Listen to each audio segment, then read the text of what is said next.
Hey, YouVersion readers. My name is Jonathan Pokluda, or JP. I'm a pastor in Waco, Texas, and I'm excited to share a verse with you that's been meaningful to me. 1 Peter 5:7 says, "Cast all your anxieties on him because he cares for you."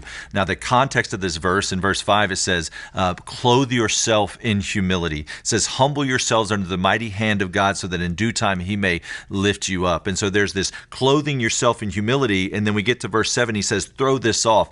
The word for cast is the same word that shows up in Luke 19, where they say, "Throw your cloaks on the colt." So I think about, as I put on humility, like the coat of humility, I'm under the protection of God's hand. I put on God's hand, but then there's something that I'm to take off.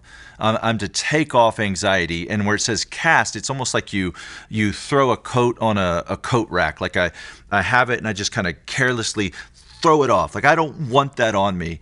And so I'm to cast my anxieties, but then it says where to cast them. Oh, I'm to put those on God. Why? Because he cares for me and he can handle it. So there's an anxiety that I'm not made for, but there's an anxiety that he says, no, that, I don't want you to carry that. You throw that on me. It reminds me of another verse that says, "Do not be anxious about anything, but in everything, by prayer and petition, present your requests to God." So God's really adamant in saying, hey, your anxieties, your concerns, your fears, your worries, I want those. You put on humility, you put on my protection. I'll handle your anxiety.